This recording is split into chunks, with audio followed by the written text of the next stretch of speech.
kami anak-anak-Mu akan membaca dan mendengarkan sebagian dari firman-Mu.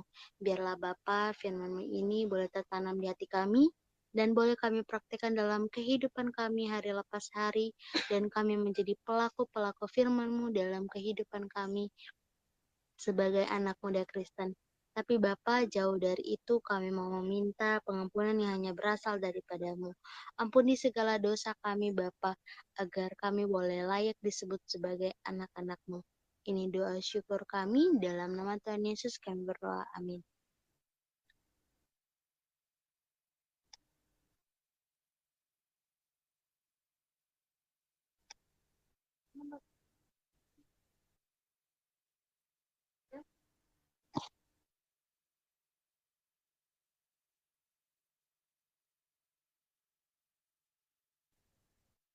Baiklah teman-teman yang diberkati Tuhan, pembacaan kita pada malam hari ini terdapat di Amsal pasal 3 ayat yang ke-6.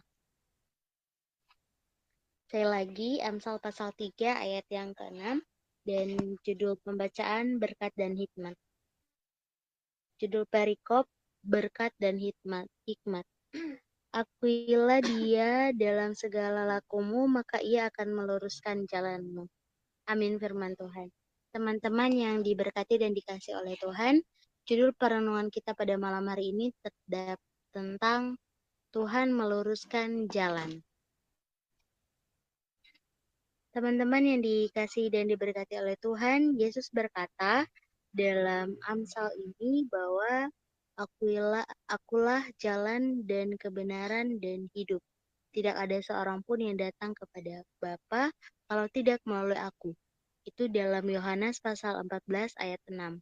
Dan Tuhan menetapkan langkah-langkah orang yang hidupnya berkenan kepadanya dalam pembacaan Mazmur pasal 37 ayat 23. Teman-teman yang diberkati dan dikasih oleh Tuhan, setiap jalan yang bengkok diluruskannya. Jalan hidup orang benar diterangi oleh cahaya firman Tuhan. Aku keinget lagu, kalau biasa Gemim selalu nyanyi ini.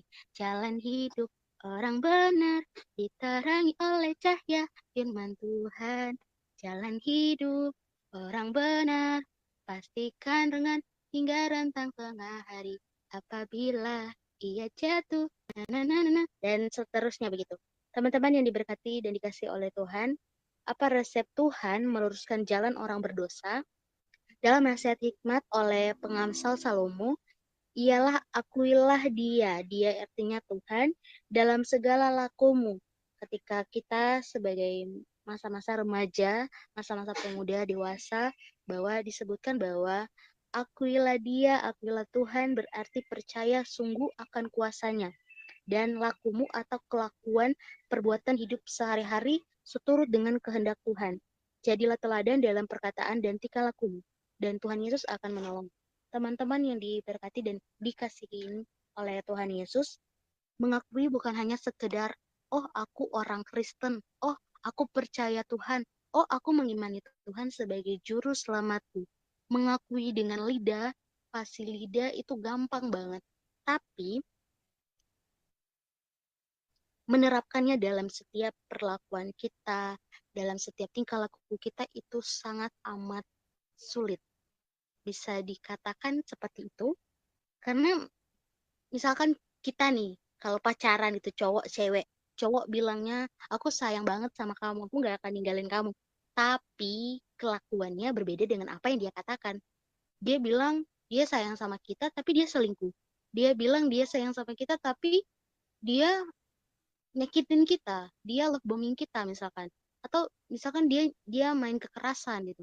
Padahal dia bilang dia sayang sama kita. Kalau sayang kan gak harus main kasar, kalau sayang kan gak selingkuh, kalau sayang kan gak nyakitin. Itu itu sama halnya kayak kita ke Tuhan. Kita mengakui bahwa Tuhan itu juru selamat kita, ya kita percaya Tuhan, tapi kita tidak mencerminkan perkataan kita sama seperti apa yang kita ucapkan ke Tuhan.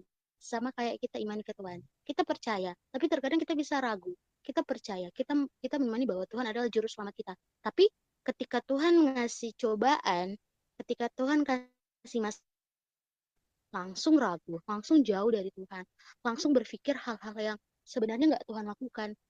Terkadang teman-teman makanya penting banget untuk kita belajar firman. Karena agar ketika kita Tuhan uji, nih, kita nggak akan salah paham. Kita nggak akan menyalahkan Tuhan. Iman gitu. Jadi ketika kita dapat masalah, kita akan tetap pada posisi kita, tetap pada iman kita. Karena kita juru selamatku, Tuhan nggak akan ngebuat aku di satu sisi, di satu titik yang aku nggak bisa ngapain, aku hanya bisa stuck di situ saja. Nggak. Kalau kita percaya Tuhan bahwa apa yang Tuhan taruh dalam hidup kita sekarang ini, itu adalah suatu benih-benih atau bumbu-bumbu yang akan memantapkan kita pada keindahan berikutnya. Makanya teman-teman mengakui itu adalah gampang. Sama orang kalau berbohong itu gampang. Dan teman-teman yang diberkati Tuhan, meluruskan jalan. Aku sharing sedikit bahwa dulu tuh aku bukan adalah orang yang seperti ini. Aku dulu tuh pemalu. Aku dulu tuh toksik, kasar, apa-apa marah, apa-apa selalu dengan nada tinggi, nggak sabaran orangnya, selalu berpikir dengan hal-hal yang negatif. Itu aku dulu. Tapi ketika aku ketemu dengan satu lingkungan, bertemu dengan orang-orang yang merangkup aku, yang nge-cover aku, sehingga manusia lamanya aku tinggalkan dan aku menjadi manusia baru. Tidak 100%, tapi tiap hari belajar, step by step. Nggak ada orang yang sempurna. Dan Tuhan meluruskan itu semua. Dulu aku di jalan yang nggak tahu arahnya kemana. Pas lulus SMK nggak tahu mau ngapain. Masih linglung, masih bimbang, masih ragu sama keputusan sendiri. Dan ketika di satu momen aku datang kepada Tuhan dan nanya, ini mau gimana Tuhan, mau di jalan yang mana? Tuhan sudah ngasih aku dua jalan, dua cara, dan tinggal aku yang memilihnya. Apa aku mau milih kerjaan yang sudah ada, atau aku mau milih kuliah yang prosesnya tuh nggak gampang. Aku harus mikir gimana bayar kuliahnya, UKT-nya, bayar registrasinya, bayar SKS-nya, berpikir dengan hal-hal yang sebenarnya sudah Tuhan sudah siapkan. Dan aku memilih jalan yang ribet itu, jalan yang harus kupikir siang malam gimana bayar pendaftaran. Aku pun nggak tahu kenapa aku memilih jalan tersebut. Tapi teman-teman, ketika aku memilih jalan itu, hasilnya sekarang sudah aku nikmati. Bahkan orang-orang sekitarku menikmati hasil dari jalan yang kupilih. Bahkan adik-adikku mengikuti jalan tersebut. Teman-teman yang diberkati Tuhan, ketika kita memilih bersama Tuhan, ketika kita mau belajar bersama Tuhan, ngerti bukan sekedar omong kosong saja orang Kristen, tapi kita benar-benar belajar bahwa percayalah, kalau teman-teman saat ini ada di jurang yang paling dalam, di lembah yang paling gelap, maka ada terang Tuhan, ada tangan besar di hutan dan bingung mau di jalan yang mana, mau ngambil arah mana, dengarkan Tuhan melalui apa? Hati. Ketika hati kita connect sama Tuhan, Tuhan akan berbicara lewat Roh Kudus dan dia akan bilang, di situ Mariati jalannya, di situ Kanata jalannya, di situ Kahonik jalan arahan, kayak maps. Ketika kita mau mendekat sama Tuhan, ketika kita mau membuat hubungan pribadi sama Tuhan, maka Tuhan akan meluruskan segalanya. Bukan hanya jalan, masalah, percintaan, soal keuangan, masa depan, Tuhan akan meluruskan itu semua. Walaupun terkadang jalannya kita yang kita pilih itu berbatu, berkerikil. Mungkin jalan yang harus kita lewati terluka. Jalannya jauh banget. Sehingga badan kita ngerasa sakit, lemah. Tapi percaya teman-teman, sesuatu yang kita lakukan dengan hati, sesuatu yang selalu kita mengandalkan Tuhan, itu hasilnya itu gak akan mengecewakan. Selalu berakhir bahagia. Kalau orang-orang bilang, biasa kalau nonton drakor atau nonton rajin selalu ada happy endingnya. Dan kita sama Tuhan itu Teman-teman, yang lagi viral sekarang apa sih, angelfish itu, ikan yang kecil itu yang di dalam pedalaman itu, dalam laut banget, gelap gulita, sebelum detik-detik dia meninggal atau mati, dia menuju ke permukaan laut dan melihat terang cahaya. Padahal dia di dalam kegelapan. Tuhan memberikan kesempatan dia untuk sampai ke permukaan agar melihat cahaya. Begitu juga kita. Kita sebagai manusia tuh Tuhan sudah banyak sekali beribu-ribu cara ya untuk melihat betapa baiknya Tuhan, betapa bahagianya Tuhan ketika Tuhan mau ada sama kita. Tuhan banyak sekali ngasih kesempatan dan jangan sampai kesempatan itu hilang kepada kita. Selagi kesempatan itu ada, selagi Tuhan masih menunjukkan jalan, maka ikuti jalannya. Kalau dalam pelayanan, kalau teman-teman terlibat dalam pelayanan, pasti teman-teman sudah mengalami banyak-banyak hal yang tidak mengenakan, apalagi dalam lingkungan. Aku juga begitu.